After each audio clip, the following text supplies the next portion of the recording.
अनंत कोटि दंडवत सतगुरु देव को। आज रविवार है। अपना विषय चल रहा है विवेक चूड़ामणि।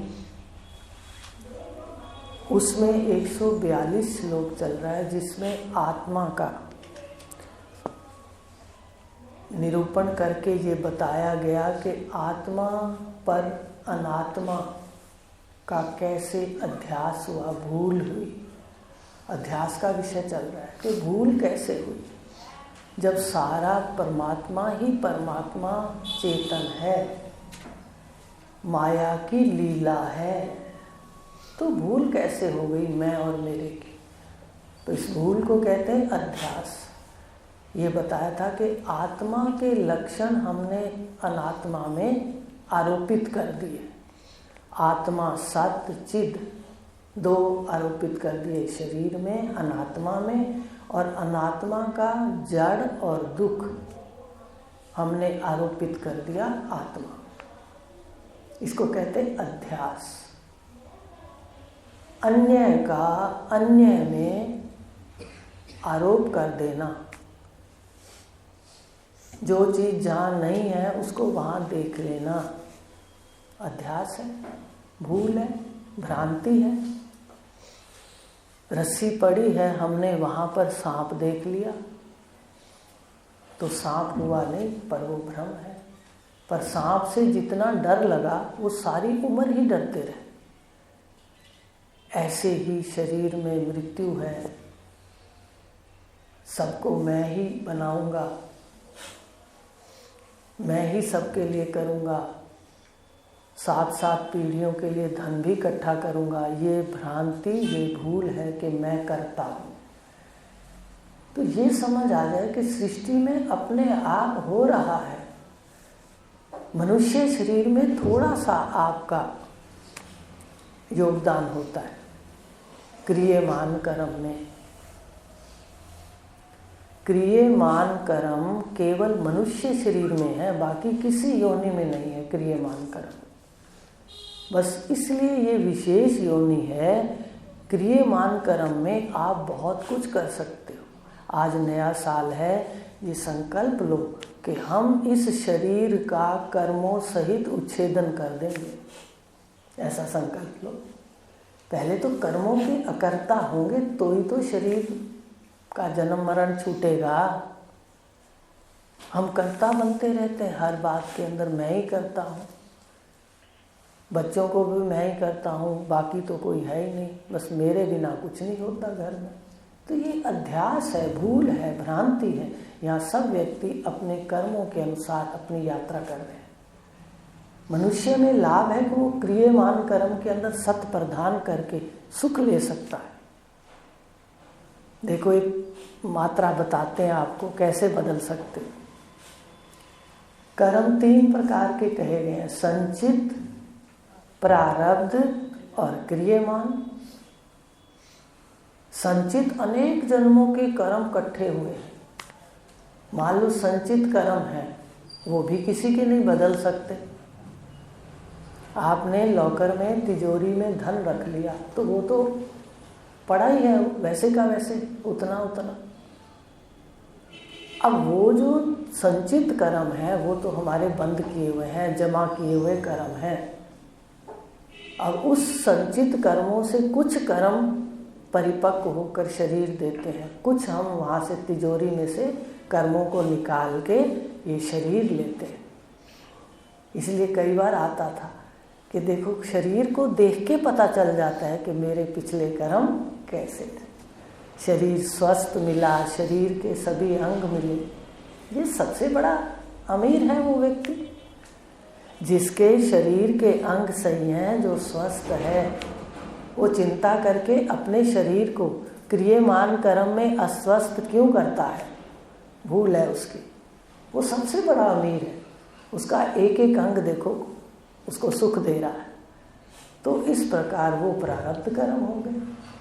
शरीर को देख के प्रारब्ध को देखो, घर को देख के प्रारब्ध को देखो, अपनी गली मोहल्ले को देख के प्रारब्ध को देखो, शहर को देख के प्रारब्ध को देखो, पता चल जाएगा।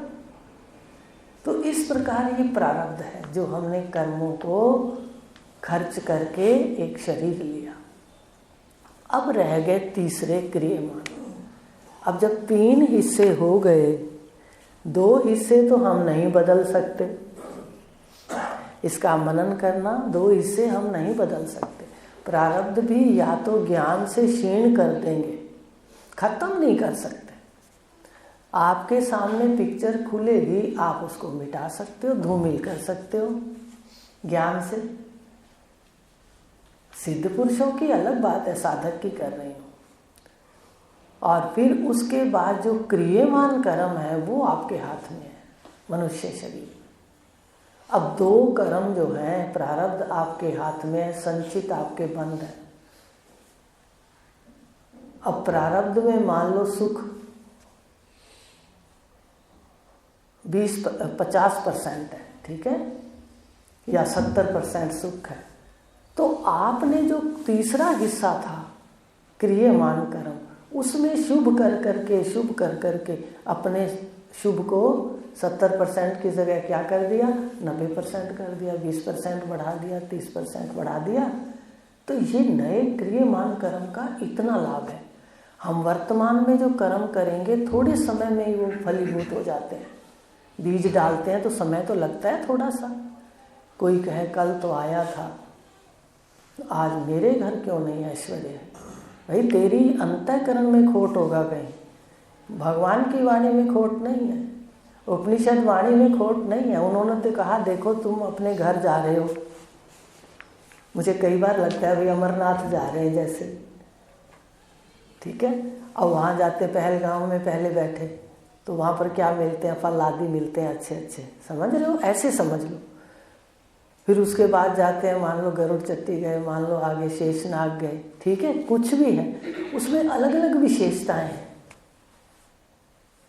ऐसे ही देखो, अगर अपने घर जाते हैं, उपनिषद क्या कहते हैं, क्या हमें मिलता है? हमारे अंतःकरण में विकार होते हैं। वाणी कभी ईश्वर की गलत नहीं हो सकती। वो कहते अगर तुम यहाँ आओगे, आने से क्या मिलेंगे, ऐश्वर्य संभलने लगेंगे। आ रही बात समझ? फिर आकार को जान लोगे, सिर्फ ए आकार, पहली मात्रा शरीर, शरीर है आकार, इसको जान लोगे तो तुम्हारे संतान में उन्नति होने लगेगी। देखिए क्या क्या मिलेगा, स्टेशन बदलते, देखिए। उसके बाद तुम सूक्ष्म को जान लोगे, तुम्हारे घर में कोई भी ब्रह्मज्ञानी के सिवा नहीं रहे, सब ब्रह्मज्ञानी होंगे, ज्ञानमान होंगे, उस घर में आप रहोगे। उसको स्वर्ग कहते हैं, स्ववर्ग, जहाँ अपने वर्ग के लोग रहते हैं वो स्वर्ग है, ठीक है। ब्रह्मज्ञानी के लिए स्वर्ग है, यहीं पर सब कुछ है उसके लिए। और संसारियों के साथ रहने के लिए क्या कहा शास्त्रों में, उसको स्वर्ग नहीं कहा, जबकि हम तो कहते हैं कि वो स्वर्ग है। वो कहा नहीं, जो अपने वर्ग में अपने जैसे ज्ञानियों के साथ रहता है वहाँ स्वर्ग है। तो उसके बाद उन्होंने ये कह दिया कि भाई उसकी संतान, अब देखो धन ऐश्वर्य भी उन्होंने बता दिया, बच्चों के लिए भी बता दिया जिसकी कि हम चिंता करते हैं। फिर कहा सिद्ध पुरुष सब कुछ काट देगा, जब सारा कुछ जान लेगा, चंद्र बिंदु तक, अमात्र पद तक, तो सारा कुछ ही वो माया का जो आवरण है, झूठ का जो आवरण है जिसने सच को ढक रखा है, अविद्या, उसको खत्म कर देगा। वो स्वयं साक्षात सर्वम खलविदम ब्रह्म सोहम अस्मि, उसमें स्थित हो जाएगा। तो बताओ, अगर हम इतने प्यारी बातें हैं उसमें निष्ठा नहीं करेंगे तो फिर जितनी जितनी निष्ठा होगी उतना ही तो मिलेगा। बाकी ये बात सच है, ईश्वरीय वाणी में खोट नहीं है, खोट हमारे अंतःकरणों के अंदर होता है। तभी कहा शोधन करो, शोधन करो, शोधन करो। सिर्फ सुनने मात्र से सब मिलेगा, और वो करने का कभी आपको रहस्य बताएंगे, उसमें कैसे 5 तरह से हम रुकते हैं। कर्म का अलग रहस्य है, ज्ञान का अलग है। तो ज्ञान में आप ध्यान से देखो, जिस स्टेशन, कैसे स्टेशन हुआ, एक तो आए, फिर इस स्थूल शरीर को उतारा ज्ञान से, फिर सूक्ष्म को उतारा, फिर कारण को, घर बैठ गए। तो चारों में लिखा है तुम्हारे घर में ऐसे बदलाव होगा, शुभ ही शुभ होगा। तो हमें निष्ठा होगी तभी तो काम बनेगा। भगवान ने ये भी कह दिया योग क्षेम करूँगा, पर लगा दिया, योग क्षेम करूँगा, पर जो अनन्यास चिंतयन्तो यो माम पर्युपास्ते, अनन्य भाव से मेरी शरण आता है। हर जगह शर्त लगा देते हैं, आप नहीं समझते हो, मुझे समझ आ जाती। ये भी बड़ा अच्छा लगता है जब कहते हैं तुझे ज्ञान देवेंगे ज्ञानी तत्वज्ञ, और जो अपना स्वरूप साक्षात कर चुके होंगे वो तुझे ज्ञान देंगे, बाकी का ज्ञान तो इधर उधर बिखराव में होगा। ऐसे बिरले होते हैं। लेकिन अगले वाली लाइन कोई नहीं पढ़ता कि जो ये ज्ञान सुनता है, चाहे वो कहीं भी बैठा है, उसको एक बार हाजिरी गुरु घर में देनी चाहिए, तो उसका ज्ञान फलीभूत होगा। क्योंकि अगली लाइन कह दी दंडौत प्रश्न सेवा, वो नहीं कोई सुनता। देखो ना, आधा ज्ञान लेते हैं, आधा देखने की आदत बन गई है। संसार में भी अध्यास है और परमार्थ में भी अध्यास है। तो मेरा मन कहता है बात खोल देनी चाहिए। कोई भी अपना भला चाहता है तो वो इन बातों को करेगा, संसार में भी रहेगा। हर व्यक्ति पाठ करता है, आप अपने घर का कर रहे हो, ये अपने परिवार का मर्यादा से पाठ हो रहा। तो इस प्रकार कहा कि ये जो अविद्या है, इसमें अगर हम कर्मों में भी अगर परमात्मा का चिंतन करते हैं, कर्म को अशोधन करते हैं, सत प्रधान होकर कर्म करते हैं, तो हमारा सुख जो प्रारब्ध था वो बदला। मनन करना इस बात का घर जाके, प्रारब्ध बदल जाएगा। वही अगर पाप कर्म जो लोग करते हैं उनका प्रारब्ध बदल जाता है, पाप बढ़ जाता है। आ रही है मेरी बात समझ? पुण्य करेंगे, सत प्रधान होंगे तो वही फिर हमारा पुण्य वाला प्रारब्ध बढ़ जाएगा, वो पाप वाला बढ़ जाएगा। तो ज्ञान सुख रूप है, ज्ञान व्यक्ति को रास्ता दिखाता है। तो अब आगे ले लेते हैं 142। अति निर्मल तेजोमय आत्म तत्व के अदृश्य होने पर पुरुष अनात्म देह को ही मोह में मैं हूँ ऐसा मानने लगता है। तो आपको समझ आ गया कि अज्ञान के कारण इसको हम क्या कहते हैं? अध्यास। बड़ा रहस्य है। अगर मनन करते हैं तो लगता है मैं हूँ सदा ही अपरोक्ष हूँ। बताओ किस दिन मैं नहीं हूँ? आ रही है मेरी सूक्ष्म बात बुद्धि में, मैं हूँ सदा अपरोक्ष हूँ। लेकिन कैसे मैंने देह को अपना मान लिया और कैसे आत्म तत्व को पता ही नहीं चला कि मैं आत्मा हूँ, मैं अपरोक्ष हूँ। गुरुदेव उसके आवरण को, भावों को खत्म करते हैं, बाकी तो कुछ नहीं बदलते। कोई शरीर का आकार नहीं बदलता, कोई आत्मा का स्वरूप नहीं बदलता। क्या बदलता है?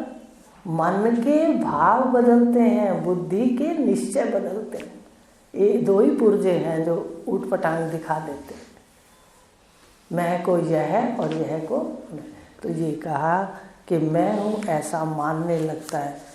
विक्षेप नाम वाली अति प्रबल शक्ति काम क्रोध आदि अपने बंधनकारी गुणों से इसको व्यथित करती।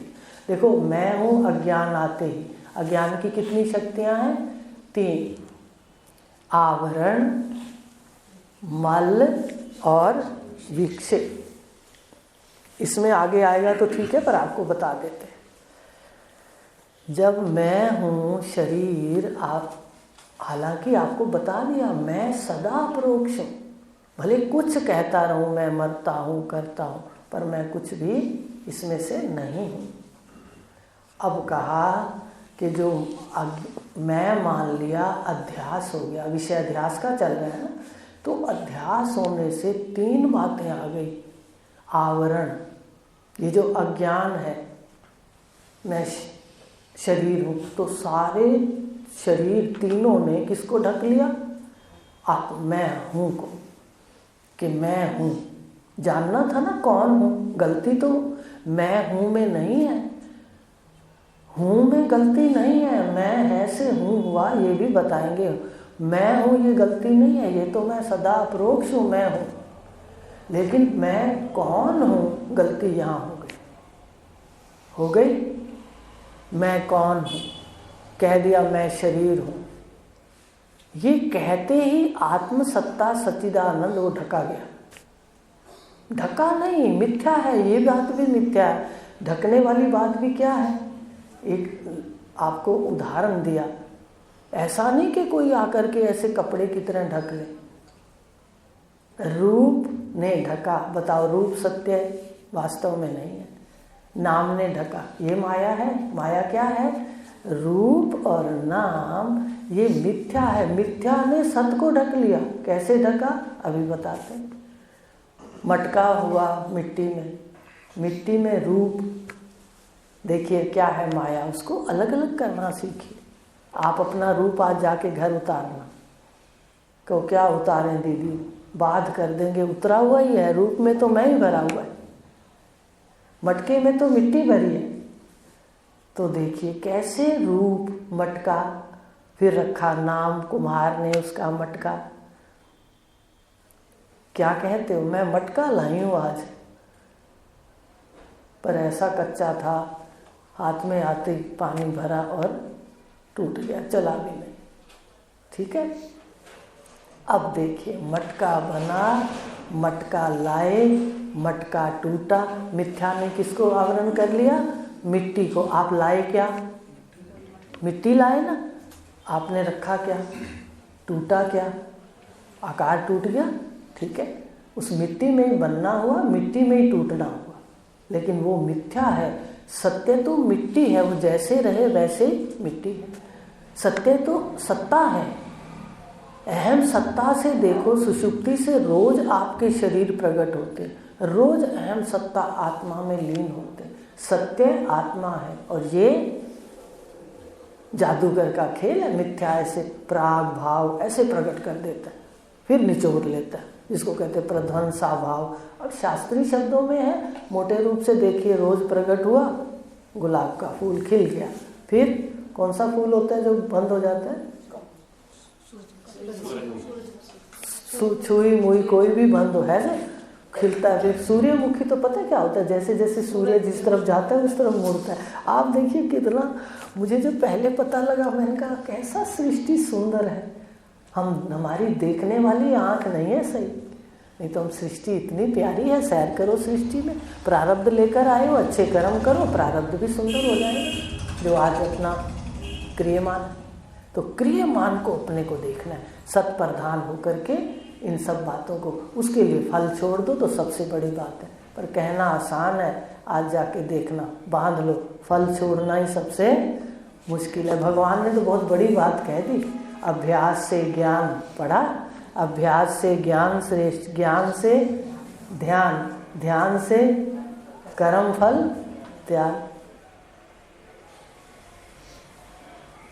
तो ये जो बातें हैं, कर्म फल ज्ञान लेके आत्मा का और कर्म फल छोड़ना, ये थोड़ा सा नहीं ज़्यादा मुश्किल है। तो कहा कि ये जो अनात्मा है, ये अपरोक्ष जो है, फिर भी इसमें भ्रांति हो गई, और क्या मानने लगे? अपने आप को आकार, अपने आप को नाम। और इस मिथ्या ने, जो सत्य नहीं है, रूप भी सत्य नहीं है, विचार करिए, और नाम भी सत्य नहीं, इसने सत्य को ढक लिया। ढका नहीं पर ढक लिया, आ रही है, ढका नहीं पर ढक लिया। तो ये वो कह रहे हैं कि ढक लिया, और नाना प्रकार की गतियाँ। अब जीव को ज्ञान था नहीं, इसने जो अच्छे कर्म थे वो भी खर्च कर दिए यहाँ पर रहकर, और फिर जो उल्टा गलत आसक्ति वश, मोह वश जो कर्म किया, लिखा है मोह आसक्ति से इसने गलत कदम उठा लिए, और फिर क्या करने लगा? ये सारे इसने अपने अंदर, क्रियमान के अंदर विपरीत कर्म भर लिए, नुकसान कर लिया। अब ये नुकसान हो गया मनुष्य शरीर में, किसका? जिसको ज्ञान नहीं है सत्य का। कुमति जीव, विषय रूपी जो विषयी जीव है ना, विषय को धारण करता है, विषयों में डूबता है, उसको विषय कहते हैं। संसार समुद्र में डूबता उछलता मोहवश। ग्रह के पंजे में पड़कर आत्मज्ञान के नष्ट हो जाने से बुद्धि के गुणों का अभिमान होकर नाना अवस्थाओं का नाट्य करता हुआ भ्रमण करता रहता है। तो अज्ञानी व्यक्ति सदा इसी में ही भ्रमण करता है, अज्ञान में भ्रमण करता है और जितने भी मोह आसक्ति के कार्य हैं उनके पीछे भागता रहता है और गलत बनाता रहता है। आप पिछली ज़िंदगी को देख लेना, बहुत कम लोग होते हैं जो अपनी ज़िंदगी में सपाट चलते हैं। उसका कारण होता है उनकी पिछली साधना। पिछली साधना है, कृतोपासक हैं, उन्होंने कर्म धर्म का कोई किया हुआ है, तो आकर वर्तमान में वो सतोगुणी होते हैं और फिर किसी का बुरा नहीं करते अज्ञान में भी। लेकिन सत्य हो जाने से ज्ञान तो नहीं हो जाता, वो भी ऊटपटांग कर्म चलते रहते हैं, किसी में गलत किसी में सही। पर ज्ञान के बाद आप गलत कर्म नहीं कर सकते। वो भी आप देख लो, पिछला देख लेना, आप भी देख लेना। तो कहा ये जो जीव अज्ञानी है वो तमोगुण प्रधान हो जाता है, आसक्ति प्रधान हो जाती है, तो उसके कर्मों में विकार शुरू हो जाते हैं, हो जाएंगे। जब पुत्र को मैंने ही बनाना है तो उसके लिए गलत में दिक्कत आएगी नहीं, फटाफट ही हो जाएगा कि भाई बेटे के लिए करना। तभी तो धृतराष्ट्र का उदाहरण दिया जाता है। और यहाँ पर क्या उदाहरण दिया जाता है कि भाई देखो, धन के अंदर घर में बैठे हो, भाई आपके हैं, बहनें, तेरा तेरा और मेरा। ये कभी ना कहो इतने महान नहीं है कि मेरा भी तेरा और तेरा भी तेरा, मेरा धन भी तेरा, तेरा धन भी तेरा। नहीं, ऐसा गृहस्थी नहीं कर सकता। जो उचित है वो तेरा तेरा और मेरा मेरा। धृतराष्ट्र की तरह नहीं कि तेरा भी मेरा और मेरा भी मेरा। तो ये ज्ञान होने से जीव समझ जाता है। फिर वो कहते हैं जब मेरे साथ ही कुछ नहीं जाए तो मैं अपना ही क्यों ना भोगूं जो मेरा भाग है, अपना छोड़ू ना और दूसरे का रखो ना। आ रही है मेरी बात समझ? कितनी दृढ़ता है। ये नहीं कहा कि अपना छोड़ दो, सबके पैरों में गिर जाओ। कहते नहीं, गलत को गलत भी कहो, सही को सही। गलती करी है, शर्म ही ना करो, अहंकार ना करो, क्षमा मांग लो। और अगर गलत किसी ने किया तो उसको गलत कहो, पर हमारी भाषा कैसी होनी चाहिए? भाषा उचित होनी चाहिए, भाषा गलत नहीं होनी चाहिए। बाकी गलत भी करोगे, नाराज भी होगे। क्या ब्रह्मज्ञानी ऐसे पत्थर थोड़ी हो जाता है कि उसको कुछ पता नहीं लगेगा, लेकिन उसका गुण बदल जाएगा, विकार निकल जाएंगे कर्म के। तो ये है कि जो व्यक्ति अज्ञानी है उसका तमोगुण आ ही जाता है। क्यों? अहंकार आ ही जाता है, तमोगुण का अहंकार है, फिर वो गलत कार्य भी हो जाते हैं। जिस प्रकार सूर्य के तेज से उत्पन्न मेघमाला सूर्य ही को ढक लेती है। आपको तो उदाहरण बहुत सुंदर दिया। आप किल्ली पर कपड़े टांगते रोज हो, स्नान घर में जाते हो, स्नान घर में आप किल्ली पर कपड़े टांग देते हो। अब कपड़े तो दिखते रहते हैं पर किल्ली, ऐसे ही यहाँ पर ईश्वर ने सारी किल्ली, यहाँ कौन है? अक्षर, अक्षर आत्मा, उस पर ये कपड़े टंगे हैं। अब कपड़े तो सबको दिखते रहते हैं, पर मैं जिस पर कपड़े टंगे हैं वो नहीं दिखते। हमारी भाषा में तो ये भी कहते थे, ये चेहरा लत्था हुआ कैसे? लत्था माने गिरा हुआ कैसे भाई, ढलका हुआ कैसे? तो मुझे अब कई बार आता है, बता, कपड़े कई बार ढिलक नहीं जाते भाई, अपन टांगते हैं थोड़े से नीचे ढिलक जाते हैं, दूसरा पहलू गले का टंग गया, हाथ नीचे ढिलक गया हो। तो ये सारा देख लो दिखता है कि जब बूढ़ा होता है व्यक्ति तो मुझे लगता है ढिलक ही रहा है, अब ये उतर के गिरेगा। कई बार ऐसे गुरु की बात याद आ जाती है कि कैसे देखो ये ईश्वर ने टांग दिया और किससे छुपा दिया? माया से छुपा दिया मैं को। मैं हूँ अपरोक्ष है, पर इन जो मिथ्या ने इसको आवरण कर लिया। और ये मिथ्या स्वर्ण की पात्र की तरह आकर्षित है। देखो मिथ्या है पर कितना आकर्षण है। ज्ञान के बाद भी हम जड़ से तो जल्दी निवृत्त हो जाते हैं, पर चेतन पुत्र, पति, पत्नी, बेटी, उससे निवृत्त में विचार करिए जा करके। मिथ्या है अभी तो, और हमें समझ भी आ रही है, फिर भी निश्चय में देर से आता है। यहाँ भगवान ने कह दिया भाई ज्ञान तुझे हो गया तो एक बात तू खुश हो जा कि ज्ञान आत्मा के बाद तुझे अज्ञान नहीं हो सकता, दोबारा अभ्यास नहीं करना पड़ता। ब्रह्मसूत्र में है आवृत्ति रस कृदुपदेशात्, कि अभ्यास की आवृत्ति करो पर ज्ञान आपको एक बार होगा। समझ रहे हो, मैं ब्रह्म हूँ, आत्मा हूँ, एक बार होगा, दोबारा अज्ञान नहीं होगा। फिर आपसे कोई कह दे भाई तू मरेगा, तू शरीर है, आप कहोगे मुझे समझ नहीं आती पर मैं मरूंगा तो नहीं, शरीर तो नहीं। उस ज्ञान में निष्ठा में समय लग जाएगा पर ज्ञान सदा एक बार होगा, बस उसके बाद अज्ञान नहीं आएगा। तो ये लाभ है इस रास्ते का।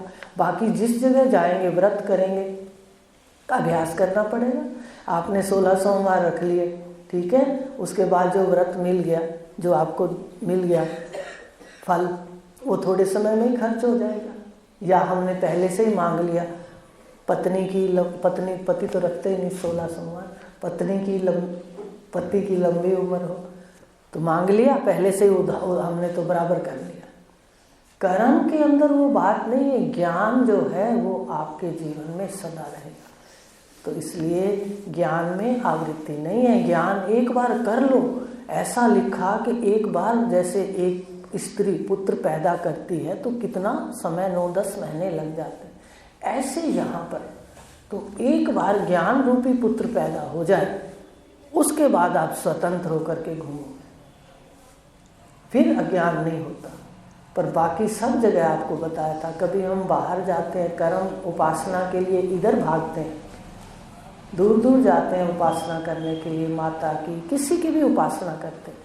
योग में शांति के लिए अंदर जाते हैं, पर बार बार एक बार जाने के बाद ये नहीं कि योगी योग छोड़ देता है, मनन करना जा करके। ऋषियों ने इतना खोल के कहा है कि ज्ञान केवल तुम्हारे को एक बार चाहिए, और वो भी सारी क्रिया छोड़कर शांति से सुनो। शांति पहले दिन से शुरू है। अब बताओ शांति से बैठे हो, तो इसलिए कहा ये अंतिम स्थिति है, साक्षात्कार यहाँ होता है। वो कर्म उपासना आपके कर्म करण आदि को शुद्ध करते हैं, वो जरूरी है। पर कोई पिछले जन्म में कर लेता है, कोई यहाँ करता है। बस ज्ञान के गुरु मिल गए तो आप ज्ञान में लग जाओ, कर्म भी अपने आप हो जाएंगे, उपासना भी हो जाएगी, पुण्य भी हो जाएंगे, सब होते रहेंगे। आप बताइए कैसे होता है? पहले विशाल हृदय नहीं था, आज हमारा देने में भी विशाल हृदय हो गया। देखिए अपने अंतःकरण को, फिर आके बताना। पहले हम इतनी जल्दी नहीं निकालते थे, आज हम सब परिवारों में भी हमारा व्यवहार सही हो गया। जो मर्यादा है हम बड़ी खुशी से करते हैं। है मेरी बात सही? ऐसे भाई बैठे कि अपना जो परिवार है उसमें खुशी से देते हैं। पहले तो आओ बैंक में जाओ, आओ और जैसे धन आओ फिर कहाँ जाओ, सरकार ने बैंक से दिया हम फिर उसको ले जाके डाल देते। आज हम उसको खर्चते हैं, कोई 4 अच्छी जगह भी लगाते हैं। तो ये ज्ञान का फल है। तो कहा कि ये जो माया है, अब समझ आ गई माया ने कैसे ढका है। नहीं माया कुछ एक मिथ्या कहा इसको, पर ये इतनी आकर्षण वाली है। इसको स्वर्ण का मुख से ढका हुआ है। सत्य का मुख किससे ढका है? 2 मंत्र है ऐसे वो मेरे सामने, उसमें कहा कि भाई स्वर्ण के चमकदार से ढका है। तो रोल्ड गोल्ड से भी तो ढका हो सकता है। हम भागते हैं स्वर्ण देखने, आगे क्या निकलता है? रोल्ड गोल्ड कहते थे। भाई ये रोल तो कर रहा है गोल्ड का, रोल्ड गोल्ड का शब्द को तोड़े तो क्या आएगा? रोल्ड गोल्ड, गोल्ड का रोल तो कर रहा है, पर ये वास्तव में गोल्ड नहीं। तो ऐसे ही ये सत्य दिख तो रहा है, पर वास्तव में ऐसा आकर्षण नहीं। देखो कितना गुरुदेव की कृपा है, जितना धन्यवाद करें। कल भी वो उनको बताया था कि महान मनुष्यों का वेदांत किसकी खोज है? महान विनिश्चयों की महान प्रज्ञा का परिणाम है। कल शाम को बताया था। महान मनुष्यों की, जिन्होंने मनन चिंतन करके महान मनुष्यों की महान प्रज्ञा का परिणाम है वेदांत। ये साधारण बात नहीं है। मुझे लगता है कैसे इतने द्वैत के अंदर से अद्वैत को निकाल लेना, और फिर इतना लिख जाना और फिर हमारे को गुरु मिल जाए, तो ये सारा हमारे कर्मों का संयोग है। इसलिए इसको भुना लो समय को। कुछ भी करो, घर में आपका काम है, हमें कोई मतलब ही नहीं, हर किसी का पार्ट है। वहाँ राजा जनक भी बैठे हैं, रानी चौड़ाला भी बैठी है, ठीक है, और सुखदेव जी भी बैठे हैं, नारद जी भी बैठे हैं। कोई सन्यास चले जाते हैं, कोई एक कपड़े में रहते हैं, कोई रंगीनियों में अपने उनका प्रारब्ध है, खूब भोग ऐश्वर्य में रहते हैं। सब ब्रह्म ज्ञानी की मन की स्थिति एक होती है, प्रारब्ध का व्यवहार अलग होता है। ये समझ लो बात को, कहीं ये ना समझ लेना कि भाई वो राजा जनक तो ब्रह्मज्ञानी नहीं थे, सुखदेव जी हैं। वहाँ उनका नाम साथ आया है विधेय के रूप में आया है, सुखदेव जी का है तो विधेय राजा का साथ आया उदाहरण। तो इस प्रकार ये भ्रांतियाँ ज्ञान में भी हमारी हटती जाएं, सहज अवस्था में ये ज्ञान है। आज इतना लेंगे कि जो कल है आवरण शक्ति, अभी बताया था कि आवरण शक्ति है, तो ये जो मैं हूँ ये प्रत्यक्ष है, प्रत्यक्ष इंद्रियों से होता है, अपरोक्ष कि बिल्कुल सामने है, कदा नहीं मिटता। अज्ञान में भी मैं हूँ और ज्ञान हो जाता है तो भी मैं हूँ, पर इसको ढक रखा है माया मिथ्या ने, रूप और नाम ने।